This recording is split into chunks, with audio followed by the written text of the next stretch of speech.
The Earth does not have an infinite supply of fossil fuels, but there's one resource that will always be around. Water, or to be more precise, hydrogen.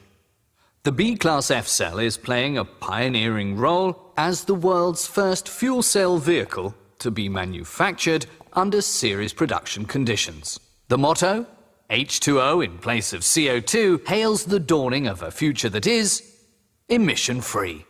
The special feature of this technology is that no exhaust gases whatsoever are emitted by the travelling vehicle, only water vapour. And all achieved without reducing comfort, safety, or driving pleasure. The drive unit, including the hydrogen tanks, is in the sandwich floor, where it's well protected and saves space. This configuration guarantees advantages such as proven crash safety and unrestricted use of the vehicle interior. So now, let's look at the most important components that are inside of the B-Class F-CELL. The technological core is the new generation of the fuel cell system, the so-called stack. This is where the power for the electric motor is generated. The electric motor supplies a peak power output of 136 horsepower and maximum torque of 290 Newton-meters. These values provide for dynamic performance, which in some respects is markedly superior to that of a 2-litre petrol engine.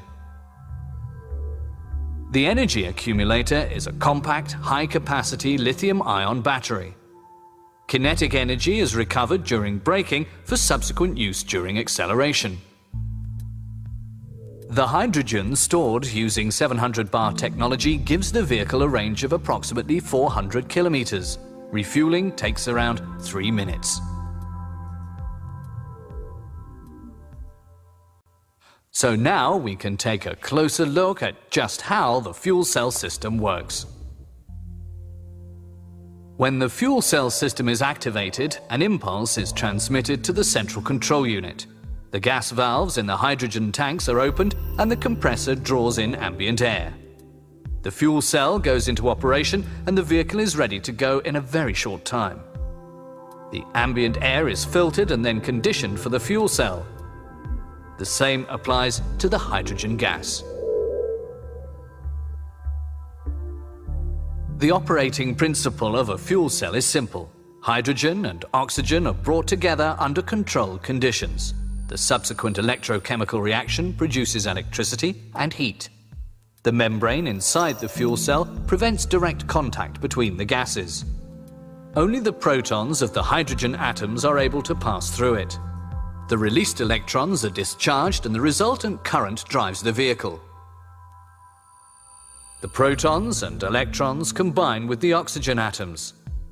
The reaction product is H2O, which is better known as water. When the driver accelerates, the compressor increases the air supply and the valves, which control the flow of hydrogen, adjust automatically. The quantity of released electrons increases and the vehicle's electric motor receives more electric current, which leads to a corresponding increase in power. The driving power from the electric motor is transferred directly to the wheels by means of a fixed reduction ratio. Depending on the battery's charge status, the fuel cell system is able to charge the battery as necessary. The same applies during braking. The motor then acts as a generator, producing electric current. The energy stored in the battery is used as a dynamic boost during acceleration and to start the fuel cell system. During refueling, the hydrogen is forced into the tank at a high pressure of up to 700 bar. The vehicle's H2 tanks are able to hold sufficient compressed hydrogen to cover a range of almost 400 kilometers. They're made of plastic and encased in carbon fiber in order to withstand the high pressure.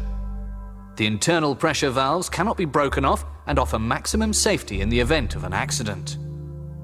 Electric current, heat and water, or rather water vapor, are produced in the fuel cell. This water vapor leaves the vehicle through the air extraction system. The B-Class is thus a genuine zero-emission vehicle. Now that's what I call clean motoring.